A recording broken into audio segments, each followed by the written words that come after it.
Hello, rugby fans. I'm Joe Harrington here at the headquarters of Flow Sports in Austin, Texas. With me, as always, my guy in the UK, Philip Benden.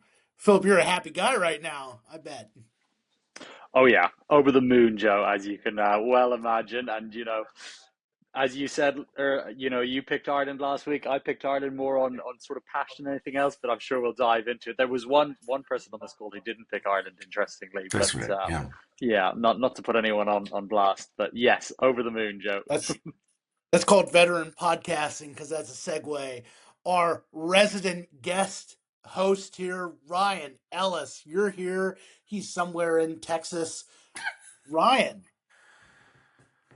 you know what? England's letting you down here. We were so pumped for England. They're letting Oh, us we'll down. talk about it. There's plenty to. We'll probably only talk about that game, to be honest with you. So Well, we'll here's what we get got there. in the podcast today. We got our round three takeaways. England is in shambles. Irish eyes are smiling. France is pretty much going to win the Six Nations. Spoiler alert for anyone that wanted some drama here. We're going to buy some, sell some hot takes. Then we're going to do some clubbing because the URC is back for round 12. And then it goes on hiatus again. So that's going to be fun. Okay, but let's break it down here. Round three, we had Scotland 26, Wales 23. It almost happened, gents. It almost happened. We had Ireland 42, English 21. What is going on with Borthwick's team? And then, of course, I think personally the biggest shocking score of the whole weekend, Italy just not showing up in Paris. France 33, Italy 8. Fellas, one song to describe round three. Ryan, what is it? I went with Darklands by Scottish Greats, Jesus and Mary Chain, because that's almost where Scotland ended up in the Darklands. Oof. Philip, how about you?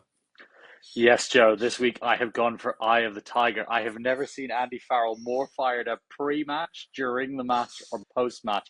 I would suggest that maybe Ireland just watch Rocky films all week, and that's all that happened, and that's what rocked up. But yeah, that would be my theme for it. Very Irish view, of course. Well, you would think I would pick a U2 song because it's Irish themed, but I didn't. I went with the classic from Thin Lizzy. The boys are back in town because guess what? Ireland is back, baby. I am on the bandwagon once again. We're even going to talk some World Cup stuff You later, could have so done stay like tuned. Enya or Sinead O'Connor. Nothing compares to you. How about that?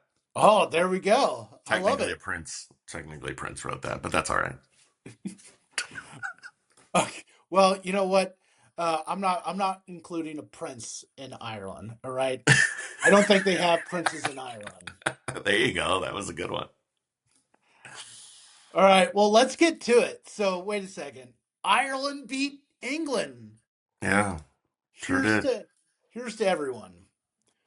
Is England even going to win another match in the Six Nations? Yes. They're gonna win another match. They're gonna Oh, beat Italy. it's I don't know. I don't know, Ryan. It's They're yeah, gonna beat Italy. I think that jeepers. they looked well. That's my answer. We can talk about the other stuff. Yeah, from what I saw being at the ground at Twickenham, I mean, that was about as poor an England performance as I can remember. Now, obviously, a lot of credit to Ireland for the way Ireland played and put them under pressure, but really, it was just complete uncharacteristic mistakes across the board. And Hmm. again, there was quite a bit of carryover from Edinburgh the week before, wasn't there? So very similar sort of issues. And I think it's interesting of all the teams when we look at the Six Nations, the teams that do best as favourites are England, and the teams that do worst as underdogs are England. And I think there So was a lot of. You think that Italy is going to beat England? I wouldn't say I think they're going to, but I think there's a much better chance than there ever Are has you been. are you gonna pick Italy?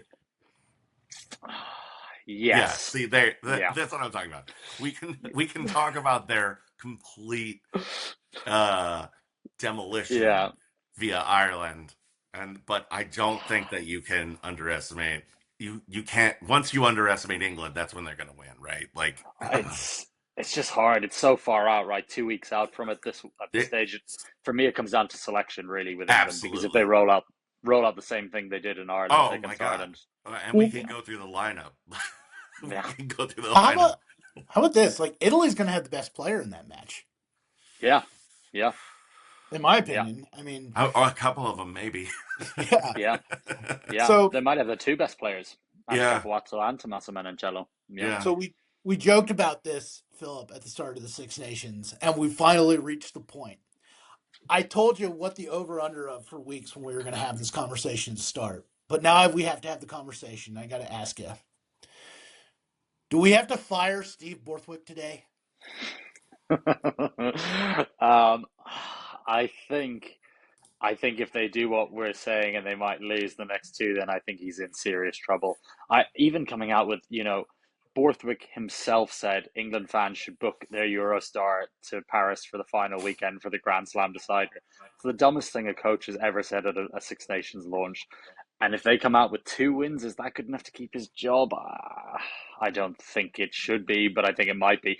I think it comes down, Joe. If they lose the next two, he's gone for sure. I mean, if it was up to me, I'd get rid of him now. He just does not inspire any confidence in that England team.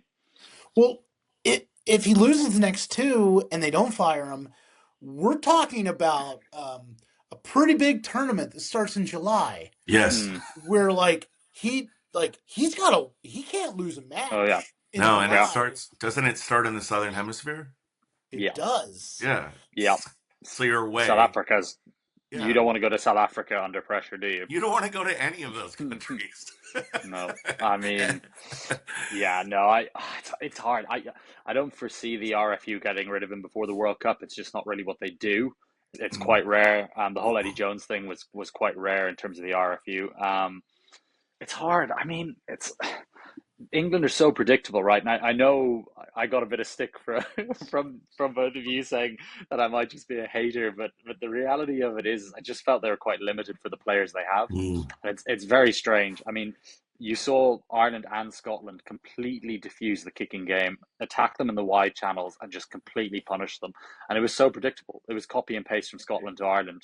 What they did. Yeah, and what's really sad is that George Ford, who did really well, I believe, in week one, Mm, has really fallen off. Like, he So did. I thought he did really, really poorly yeah, in this game, yeah. which is unfortunate because he is like, you know, a here standard Well, type. here's the thing. Like if they lose the next two matches, their next match this year is in Johannesburg at Ellis mm, Park against the best rugby team in the frickin' world. And they're going to get blown out if they've played like they have the last couple weeks. And I don't think Steve Borthwick, I think he gets fired on the tarmac like we do in college football, Ryan. If they get blown out by the Springboks. I mean, I think they probably beat Italy. The bigger question is, what if Scotland beats France and then England beats France? Because this is a chaotic tournament. There could be, and then what it would come down to what, Ireland versus Scotland?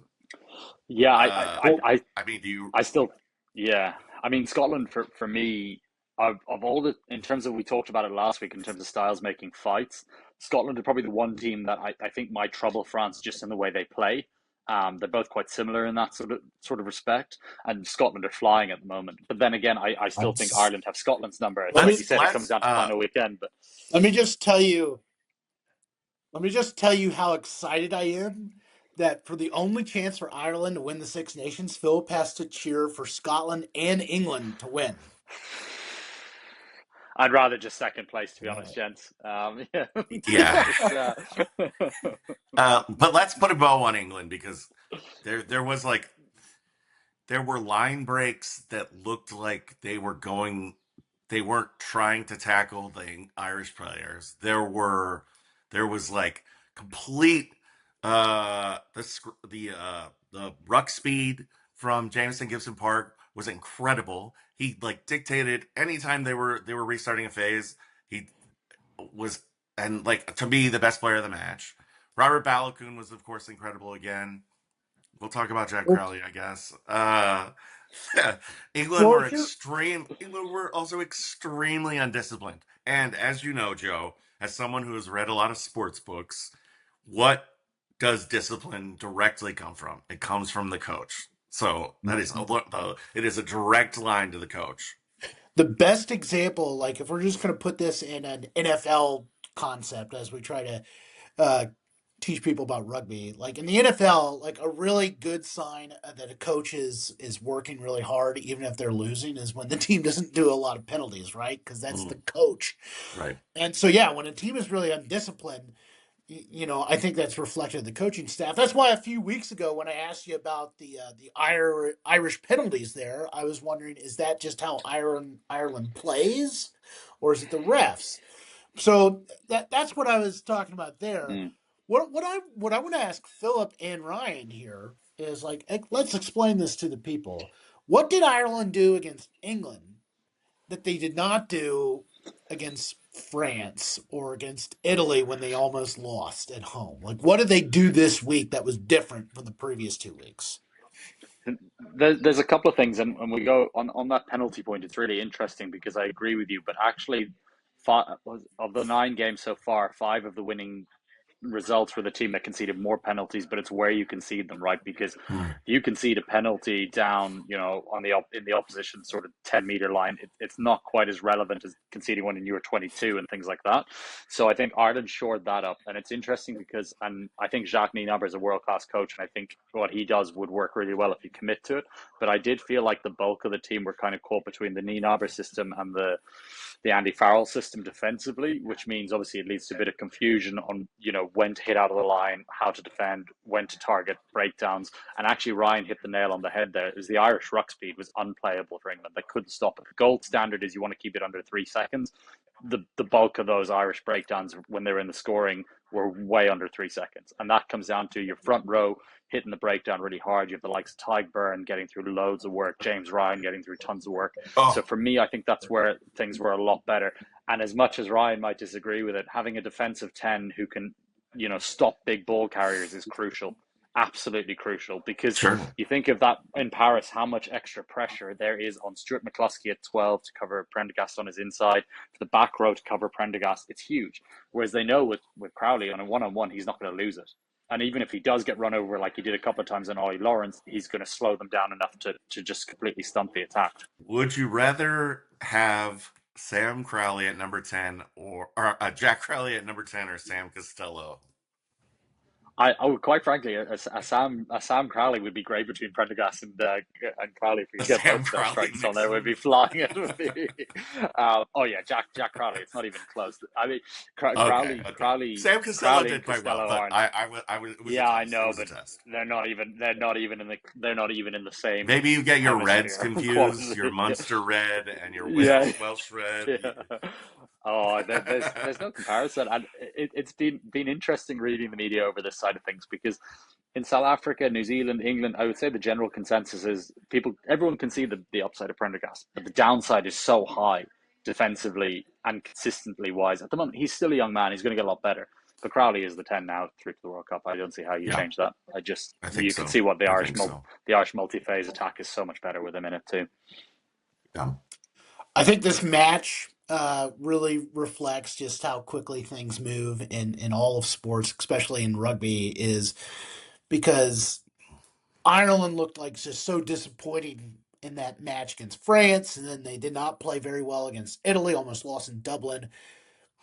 One match just changes everything. And on the flip side of it, like I've been watching Six Nations now for a few years, not nearly as long as Philip or Ryan here, but this is the most disappointing I have seen a team play in the Six Nations when it comes to England than since I have been following it. I mean, this is just really massively disappointing from England, from where we were in the Autumn Nations when they beat the All Blacks, and then just to come out and their two biggest rivals in Europe, Scotland and Ireland, to lose like they have has been disappointing. But yeah, I think this is definitely an Irish story more than anything, because they came back and won. I mean, they didn't play very well against Italy, and they turned around.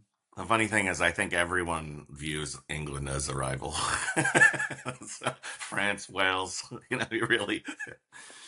Carry I that do want to around. talk about Yeah, some of the yeah. Irish players that did incredibly. Tyg Byrne was incredible. McCloskey, Jameson Gibson Park, Jack Crowley, yes. The McCloskey rundown of Marcus Smith, who should not have been run down by him, was absolutely one of the most enjoyable plays of the entire game.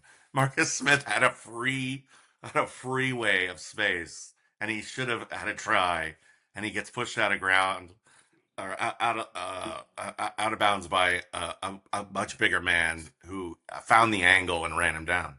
Yeah, Stuart McCluskey, it's unbelievable. The guy's 6'4" and 115 kilos. I mean, to move at that Yeah, pace. Have you seen the still shots of him smiling when he's catching him? Oh, it's so good. It's going everywhere. It's yeah, he's yeah, been it he's was been incredible. I would what I find really interesting about McCluskey is if you look at over the last sort of 5 games that he's played for Ireland that he started, he's always in the top 3 players for Ireland. He's just been consistently exceptional. Mm-hmm. And he's a really interesting story because he obviously made his debut about 10 years ago. And only really because he came up against Robbie Henshaw and Bundy Aki, he just has very little game time as a starting 12. And I think we're starting to see now how important he is to this Irish game, especially with that offloading ability. The players are starting to run the right angles off him, which is huge. So, Yeah, yeah, I think he's been phenomenal. And I think across the board, I think it was like Joe made such a good point there about how much a week can change in sport. But I think the biggest thing is that you also have to remember you're never quite as good or as bad as you think you are. I think England were never as good as they think they are. They're not a disastrous team now either. The players are there. It's just whether they can get the coaching staff to get it going. yeah. Like It's funny if you were listening to the broadcast. I think in America at least, I think it was an English broadcaster and an Irish broadcaster, and maybe it was the same for you. But the Irish broadcaster was like, "Why are they?" He kept talking about the Irish team like they were all 50 years old and declining. It was like this aging, Yeah. declining Irish team. It was quite well, funny, but I'll it say shows this. the doom and gloom that can happen. I think. I'll say this. It's not like we were hoodwinked with England. They'd won 12 straight matches. They didn't lose a match in 2025. We were right. Ryan and I were right to be high on England entering this. They haven't had this much momentum entering the Yeah. Six Nation in years. Now, I will say this. Philip warned me all through the Autumn Nations, all through the lead up, that like don't get too high on England because they peaked too early. And I think now we're seeing it. So, and Philip was also always kind of hesitant in giving Borthwick the full time job here, as anybody that's listened to the podcast has known. Yeah, I think Joe, it's just I've watched a lot of Borthwick teams, and when it works really well. You know, he won the Prem with the Leicester Tigers, but ultimately it's always the exact same tactic. It's a very physical pack, which is always a great place to start, and a rock solid kicking game. But there's never a plan B. And I kind of felt, a 12 game winning run is massive, but it was a little bit fugazi when you think about it. You know, they caught the All Blacks after Ireland and Scotland had literally knocked lumps out of them. South Africa Mm. had knocked lumps out of them in the Rugby Championship. That All Black team was dragging to the end, and Razor got fired after, didn't he? So I kind of felt that was their like benchmark win, and really away from that, they beat France when France made 28 handling errors. When would you ever see France make 28 handling errors? And they only just beat them at Twickenham. So it sounds like I'm taking a lot away from them. The concern I had for England was that the hype was building so much, but really, it's that whole thing of like until you play the very best team in the world in South Africa, you actually don't really know where you are. And the last time they were tested was against Ireland in Dublin, and Ireland smashed them. I mean, they scored a Mm. couple of late tries to get the bonus points, which were huge, but really Ireland hammered them, and that was an Ireland team that wasn't in form.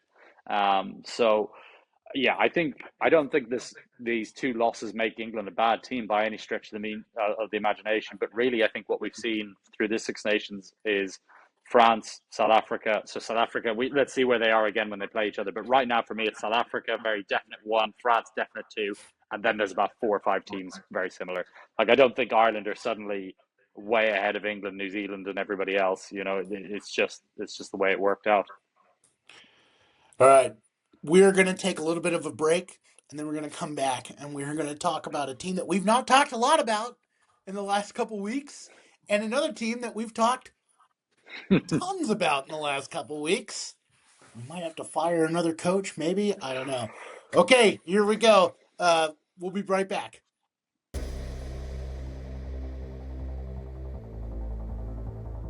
All right, fellas. Wales nearly did it. Philip is sending us messages like Wales is kicking butt. They can do it. And then, of course, they turned into Wales. Scotland came back and won. Ugh. Scotland nearly pulled a Scotland, beating England and then losing to Wales. They didn't do that. So this was going to be my third question here, but I'm going to ask it first. Philip, I hear that after Scotland just beat Wales, they can win the Six Nations this year. Yeah.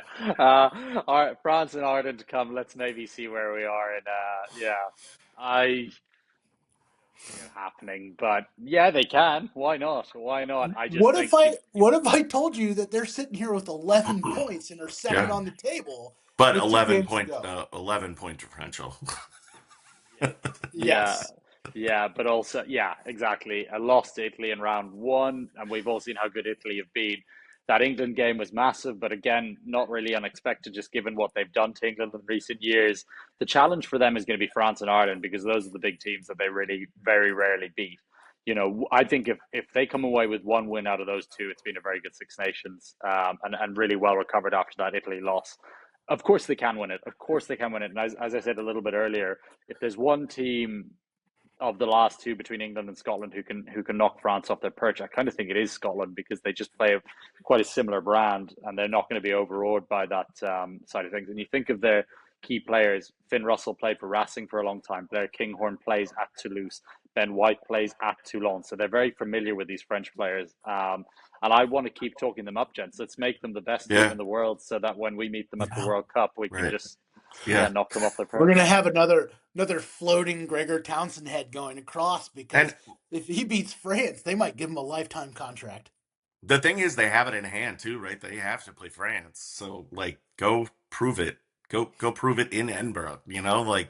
So Scotland, if you want to win against one of the best, probably the second best country Yeah, in I the world. mean, to Ryan's point, like the only team that controls their destiny and winning it is France. But if Scotland wins next week against France, uh, they have the best chance at actually Yeah, winning it outside of France because yeah, then and they will. wouldn't that be great? Wouldn't second be great to France, right? Like, Yeah. Yeah, it would be an amazing finish for Scotland. I, I mean, it's massive too financially, gents. I think it's 1.5 million euro difference between second and third, which is huge when you put investing back into your pathways. The only thing I would say is just that it's the context again of kind of going back to that. You're not as good as you think you are, and not as bad as you think you Mm. are. well, If Scotland beat France, that's massive. But then again, we've also got to remember the other results are they beat Wales by 3 points and lost to Italy by 3 points. So, right. That's yeah, what that's what I wanted. That's what I wanted to say. Is like we could talk yeah, about Scotland winning, but they're a few minutes away from us talking about them losing to uh, by far probably one of the worst teams in all of Europe for the yeah. last 2 years in Wales. Yeah, Um, but I think that shows you how chaotic rugby is, and Mm, maybe not necessarily indicative of the teams, just because yeah. we couldn't have predicted any of this. so What's happened. We couldn't. We thought Ireland might beat France in week one. Like, so. And it's funny too, Ryan. You talk about it. I think if Ireland and France played this week, I still think France win, but I don't think it's by more than 5 points. I actually don't think there's a huge gap. It's exactly like you said, and this is exactly where you want to be as a sport, isn't it? You Right. want that jeopardy on the line, and Yeah. that's why even as a neutral with no affiliation to American football, I love the NFL because every week you just look at Mm. it and you go, how did that team beat that team? And I think rugby's getting there, which is great. And it's interesting because I do think when we talk about Wales, it came down to belief there, didn't it? Really, that I don't think they believe they could beat Scotland. And to be fair, the final Scottish try to win the match was illegal. I mean, it's come out this week. It was completely illegal. All former referees have said it's illegal. By the letter of the law. When you look at, I believe it was Matt Ferguson binding onto the front of the maul, essentially causing obstruction for the well, two defenders who would have stopped the carry. It So did look weird, didn't it? Like, yeah, it did look like, because it was like breaking apart, like yeah, going. Yeah. So, yeah. well, yeah. that was going to be my first question here, Philip. Did Wales play great, or did Scotland try to lose this match? Both, I think. I think both. I think Scotland. You've also got to remember, gents. From memory, it was 90. Maybe it was 94. It was sometime around that time that Scotland last won back-to-back Six Nations matches. I mean, that's mental. Like that Hmm. is absolutely mad. So That is for the them, most Scottish rugby stat I can isn't think it of. just isn't it mad? And it, for them that's a huge monkey off their back. That's huge because now you go, look, we can back up performances. That and I always feel like I'm picking on Scotland, but Joe's probably sick of me hearing me say it. But it's like every time Scotland win, I almost don't care because I just know they're going to fall off the cliff the next week, no matter what. I mean, you think about that capitulation in November too. I know it wasn't Six Nations with Argentina. What was it, 21-0 up and they lost? Like this team are so talented, but Hmm. how does that happen? And it goes back to you talking about, penalties reflect coaches. That probably reflects Gregor Townsend, right? Like as a player, he was a complete maverick. He was a very good player. But like, I personally think if you put Andy Farrell or Rassie Erasmus in charge of Scotland, they probably are a top 3, 4 team pretty consistently in the world. Yeah, That's my opinion. The Finn Russell chip to what Darcy Graham was So good off the kickoff. Yeah. unbelievable. So clever. Unbelievable. That was another thing that people were disputing. Is it in the laws? It is. You're allowed to do it. It's not the spirit of the game, but if it makes you Hmm. win a Six Nations match, who cares? I mean, that Fair. He got the that was so bounce clever. too, for sure. Yeah. Yeah, and Finn planned that. He's that Yeah. good. Right. That's the thing. Yeah, The bounce. yeah, Yeah. yeah, yeah. It's the same Oh, thing with he's DuPont and his the yeah, try that he kicked ahead. You're like, he wanted that ball to bounce yeah. back. I almost think it's a travesty if Finn Russell doesn't win a Six Nations with how good he's been for his whole career. I mean, he's Yeah. We dragged Scotland. I do think it's worth talking about how heartbreaking it is for the Welsh fans at Yeah, home it's gutting. to get that close to a win. Yeah, Um, I my still best mate's think Welsh.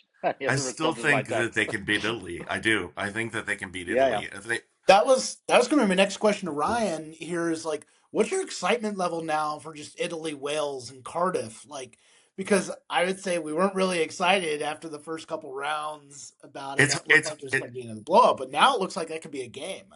it's hard because you want to root for parity within this sport, but then with there are weeks where you're like, yes, Italy, yeah, they're gonna punch above their station, but you feel so bad for this Welsh team that lost what 15 games, 15 matches in Mm. a row, and then finally won one. It would be really nice for the Welsh folks at home to win against Italy. I think that it seemed like the selections were better this time. It seems like Costello is probably their first choice 10. So, who's the other guy? Dan. Dan Edwards, yeah. He's a Right. brilliant young player too, Sure. Edwards. I think and also, gents, when you look at the under 26 nations, I mean, they beat Scotland this week. They really pushed England to the brink in one round 1 or 2. So there's talent coming through. It's just that gap. And, you talk about Ryan says Sam Costello played very, very well, and he always does play well. I do rate him. But, you look at the likes of Eddie James was just so good in the centres. And that there is talent there, and you think you sprinkle back in Jack Morgan. I believe he's back for the next round against Ireland. Terrible Oh, timing, Jack. Let's hold off till round 5. yes. Yeah, it would it Can you would be great. imagine? Yeah, so yeah, I think there is opportunities, but then you look at what's going off the field. There's a vote of no confidence for the chairman of the WRU again, Mm, and so it's that stability off the when you get stability off the field, you start getting stability on the field, and until that happens, I don't see Wales. But I would love for it to happen because I don't think they've actually beaten anyone but Japan since the World Cup, which is madness. that's right. Yeah. Yeah, 2 wins against Japan or something. Yeah. All right. Last question about this Scotland Wales match here. Can anyone tell me the trophy that Scotland won? Oh Is God, it? I'm not. I bet it's a Welsh word with like I'm 5 It's a consonants. it's a player another name. another Scottish participation medal. Oh, I have no idea. Scotland Oh, Dottie retained Weir, is it Dottie the Weir? Dottie Weir Cup. Yeah, yeah, yeah. Okay, Mm. now I feel bad because Dottie Weir is a Scottish legend and it's a great cause. But yeah, yeah, yeah, Well, okay, so we're just going to roll right on through to the last match we'll talk about here, and we don't have to spend a ton of time because we're going to be doing some buy or sell around this match. France is running away with the Yeah. Six Nations. Um, Realistically, I don't think there's really any chance anyone's going to catch them. France has gotten a bonus point win in every single one of these matches. They have 15 points. There's only two matches left. I mean, Scotland is second with 11 points, so Scotland Ooh. needs to beat them, and then they have to like hope that somehow England steps up their game and wins. And I believe what that match is in Paris, so it's like Mm. this is all lining up for back to back Six Nations. No drama here.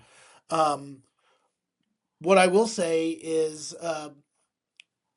is France the biggest challenge right now to South Africa in the Nations Series this summer? I think it comes down to how seriously France take it because we've seen historically they don't send their best team south, do Mhm. they? So, Yeah, you know, because remember the first match of that in July mm, is in New Zealand, and this is why it's really hard for me to take France serious because mm, like I don't know if they're going to send Dupont and some of their stars down there, but I think What's I you're funny is you're they kind of don't need to because like they have so so much much talent. talent. The only thing is, I Who would was the say, gents, debutante that scored?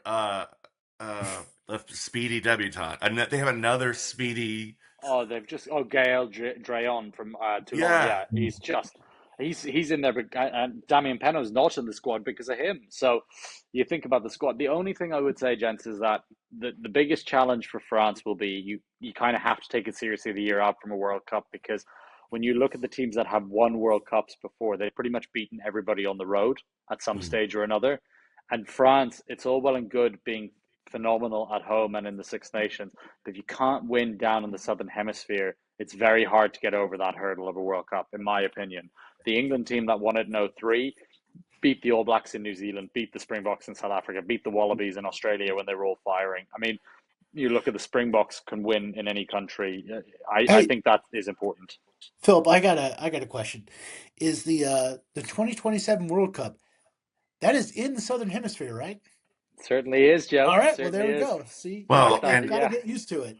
and Yeah. France has Yeah. never won a Rugby World Cup. So like No. you have to In a few if you're gonna finals, take but it serious, take it serious. You know, like this is the yeah. chance, right? It's every you're not gonna have Dupont at this level the Listen, next time the World Cup comes around. Yeah, no, he'll be Probably. gone by the next one. Yeah, we've no, talked for about this sure. before in the podcast, but this sport, rugby, desperately needs someone other than the Springboks and the All Blacks to win a World Cup for it to grow. Right now, the only other nation that's ever won it is England, right, Philip? I mean, Mm. no one. Australia, This yeah, Australia have two, but Australia has Mm. in the two, '90s, so yeah. that's only four countries that have ever won the World Cup. So Mm. we need somebody from France and Ireland to go up there and be really competitive and win it. So just more teams get into it. So like I Yeah, think this is we all thought it was going to be Ireland or France in the last World Cup, right? yeah, yeah, and really, you looked at that quarterfinal. I mean, I think if World Rugby could have done things differently, they would have because the draw was ridiculous, where you had the best five teams when you include Scotland, all on one side of the draw.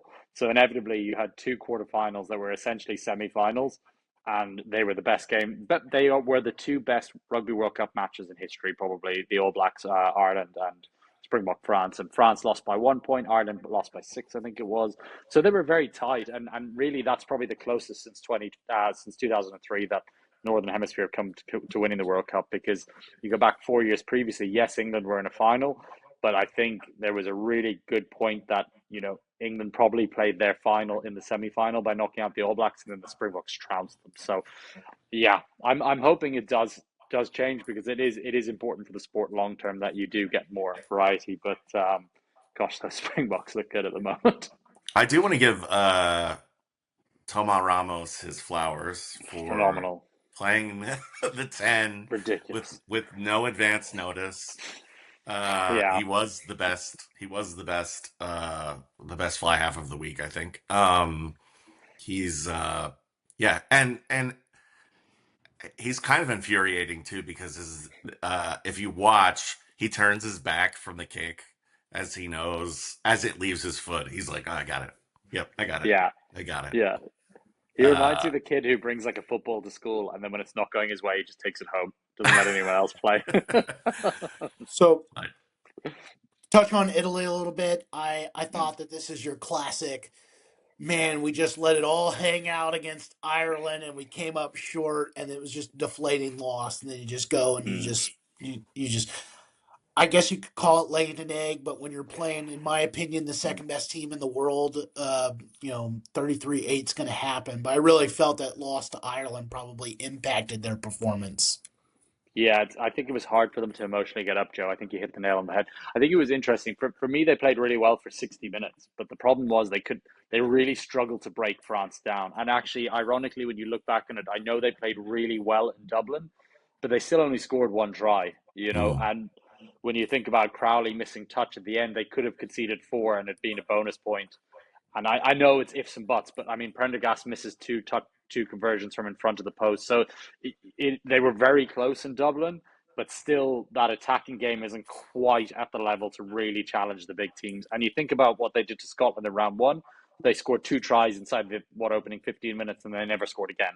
So when you really break it down, they're averaging about a try and a half a game. It's still not enough to challenge the elite teams. But defensively, they come a long way. They are the best scrum in the Six Nations. But yeah, there's still a gap in that game for me. it is ridiculous how the ball falls to France too. Oh, it's madness. It was madness. And it's You watch also those in games and France, it's just like ironically. it doesn't make sense No, that but someone can sidewinder a rugby ball and then it go into the hands of one of the fastest players on the field.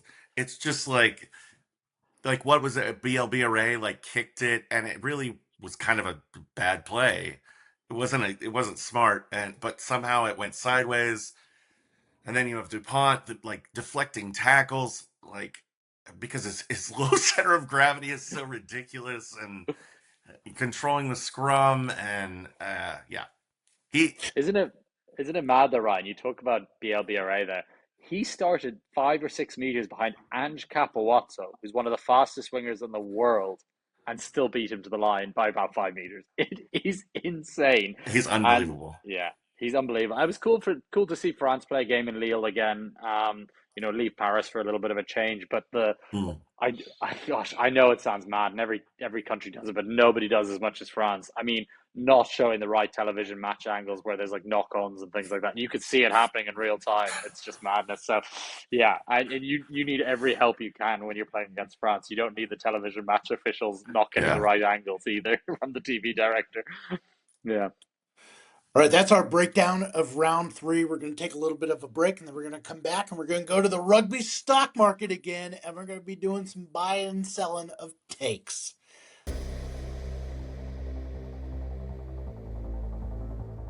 All right, we're back. We're in the rugby stock market. We're going to be buying and selling some takes. First one to you, Philip Benden. Buy or sell? Ireland's 2027 World Cup chances look better after this week against England. Oh yeah, definitely buying, Joe. I know I get accused at times of being too optimistic about Irish rugby, but I never really felt we were gone just because of the amount of talent. But yes, 100% buying. It all comes down to that pool game with Scotland because it makes a big difference to your draw. Because otherwise, you're facing France, I believe, in the last 16, and then you have a quarterfinal against Argentina if you don't play the France game. So yes, 100% positive. I think it's very important that this game against Scotland, Ireland keep the foot on the throat of Scotland because I think it's like 12 wins in a row or something at the stage. Now I'm asking this next one to Ryan because I can't ask Philip because Philip is actually the head of our top 100 players list. So Ryan Ellis, buy or sell? Antoine Dupont is back as being the number one rugby player in the world. Yeah, I don't think he ever left. I didn't say that he did. I never said that he wasn't. When Jordan stopped playing basketball to play baseball, was he not still the best player in the world? It's a good question. He was still the Yeah. best basketball player in the world. Just because Dupont's injured does not mean that he was not the best. But until someone supplants him, he's unbelievable. And even through the eyes of someone uh, that has watched less rugby, like me, compared to Philip, you can't help but see that he could be in it. He could probably play basketball. He could Really, probably play whatever he wanted. really is amazing. An ACL injury for a player like DuPont has a chance to really change him as a player, and he has just come back. I mean, Philip, you said it during the week that like he's just brilliant again. He's Antoine DuPont. It's like he never Yeah. tore his ACL. No, he's phenomenal. I agree with Ryan. I mean, he's brilliant. I mean, for me, I think Artie was a very just number one last year. And the person who might actually take DuPont's title might well be in his team, right? We've already touched on Louis BLBRA. I That's mean, right. elect he's 22 years old. It's terrifying. Yeah. All right, going back to Philip, buy or sell, Philip. The bigger upset in round four, would it be Scotland over France or Italy over England? Italy over England. Yeah, for sure. Just because they've never beaten them, you know? Yeah, just Yeah. because they've never beaten them. I think just when you think about, we talked about that belief between Wales and Scotland, that Wales probably at the end lacked that bit of belief. Do Italy have that belief that they can beat this England team who are kind of perhaps a little bit off kilter? And I think France are obviously favourites, but it's a 60-40 in my mind. I don't think it's any more than that with them in Scotland. All right. Here's my favorite one of the week. All right. Ryan Ellis, buy or sell. You're covering the USA TF Indoor Championships this week on Flow Yeah. Track. Track and We're field. not we're not streaming that, but we're going to be covering the heck out of it. We're going to have a lot of content there. If you love track, go to Flow Track and see all the stuff. Ryan does an amazing job Mm. covering the event for us. My question to you, Ryan, is which rugby player would be the best track and field athlete and what event?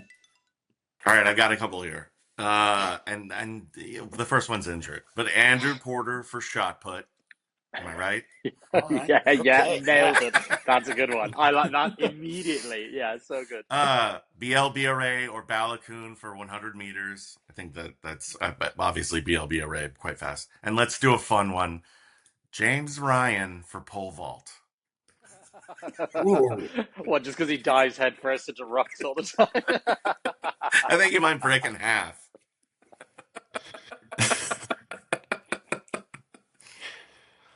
Oh, I'm glad we've got our episode Oh, headline too. yeah. I So would good. love to see Peter O'Mahony do the steeplechase. Oh, steeplechase.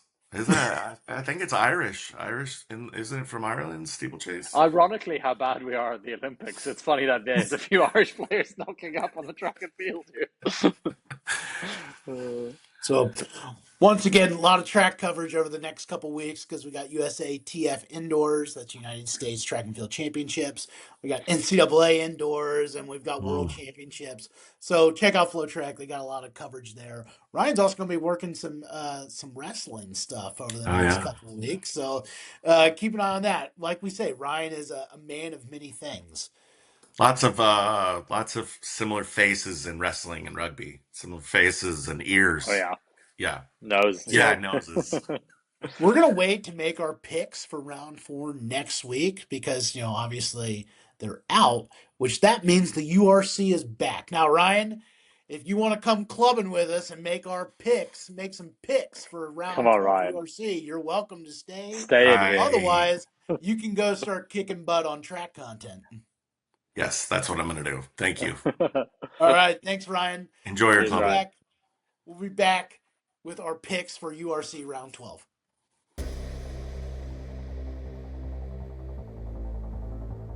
Philip, how excited are you that round 12 of the URC is back just for 1 week?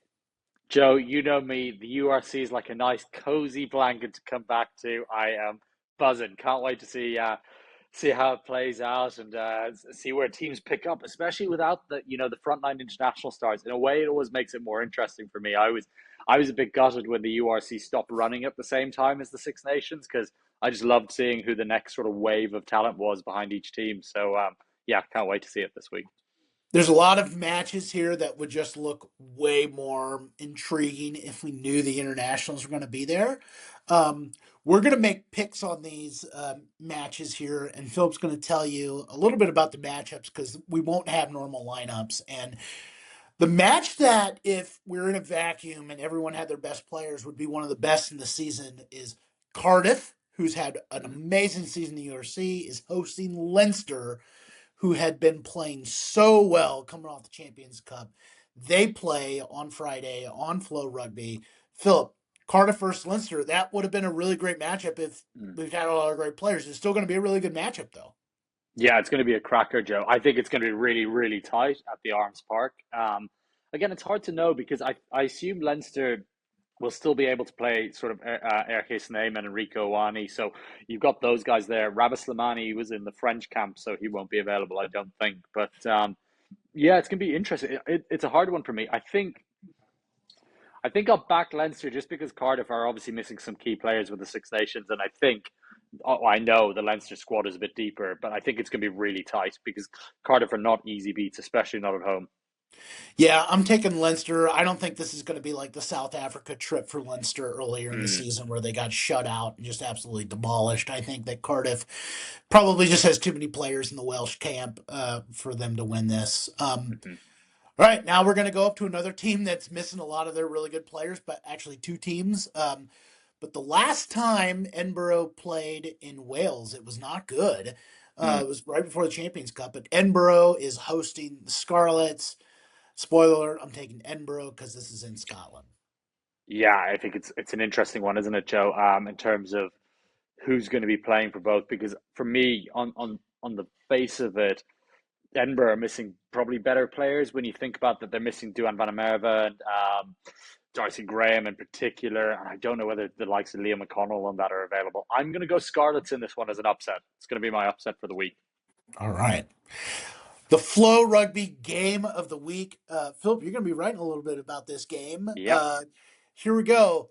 It's the Bulls, the Vodacom Bulls. Guess what? They don't have players in the Six Nations. They're strong. They're playing the Hollywood Bet Sharks. This is going to be a great South African derby. The Sharks have been on a little bit of a roll here. Uh, Philip, who are you taking in this one? Yeah, I'm going to take the Bulls at home. I believe they are, aren't they, Joe? So if it's in Pretoria, I think the Bulls need it more than the Sharks at this stage. I know both of them sort of on the bubble, and I looked at the Springbok squad that was named today by Rassi, which is very interesting. So if you want to check that out, head over to flowrugby.com. But yes, I'm going to go with the Bulls in this one. How about you, mate? Who have you got? The Bulls were just absolutely rolling, and they've been playing so well. But I'm taking the Sharks. All right, Of I'm course. taking the Why do you even ask? Sharks. That's what I'm doing. For new listeners, there is no bigger Hollywood Bet Sharks fan than Joe Harrington. Yeah, exactly. No, that's great. Cool, cool. There's All two right, big South now, African derbies, isn't there? Yeah, yeah, there again, are jeepers. two. So Sia Khaleesi's next new team is traveling to play the Lions. So it'd be the Lions versus the Stormers. Stormers have, they've not been playing all that great lately. Mm. Especially they dropped their first matches a few rounds ago. Um, we hyped up the Lions a few weeks ago, and then they just did not play very well and lost. I believe that was to the Bulls. Um, I'm picking the Stormers in this one, Philip. Yeah, I'm on board with you there, Joe. Stormers for me in this. All right.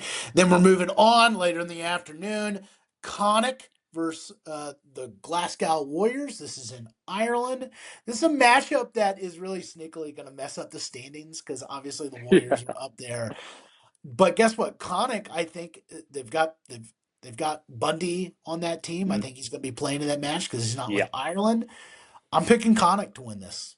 Yeah, I'm on board with you. I think Connacht win it. I think Bundy's really important there, and Keaton Prendergast I saw was back training with Connacht despite obviously playing for Ireland at Twickenham. I think he's going to get some minutes too. So I think, like you've said there, Joe, this is what you call like a table mess up sort of thing because Glasgow are pretty much their whole frontline team are with Scotland at the moment. So Connacht at home for me in this one.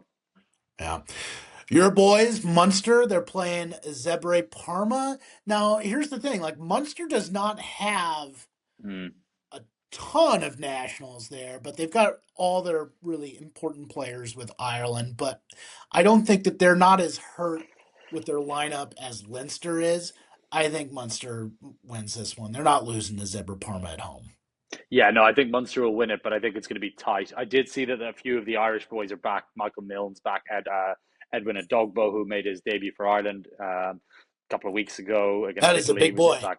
Big boy, and his brother Sean. I believe it's going to be the first time Sean and Edwin start together in a Munster jersey and a Munster team. So massive congratulations to the Adogbo family. That's huge, and Cove Pirates Rugby Club. So yeah, I'm excited. I think Munster take it. Yeah. We didn't talk about this, but I think it's players like those that are going that make me really excited about Ireland moving forward Yeah. because they need size, they need that big bodies, Power. especially if they're going to beat the Springboks and Argentina and then hang with France. So, Yeah, um, all absolutely. right, here's one. Benetton obviously has a lot of players gone from their Mm. team. They're playing the Dragons, which probably don't have as many players on the Welsh Yeah. team. I think the Dragons are winning this one. Yeah, I'm on board with you too. I think the Dragons showed some pretty good form to get the season rolling, and I think they'll take it too. Completely agree. All right, Ospreys versus Ulster. This is in Wales. I'm picking Ulster here because I think Yeah, the Ospreys will be feeling it a little bit. yeah, I agree. I think Ulster for me are the team of the year in the URC, just in terms of what we didn't expect to be this quick. So yes, I think Ulster, and I think there's a few Ulster boys knocking about who want to prove a point that they can be like Balakoon and McCluskey in the Ireland team.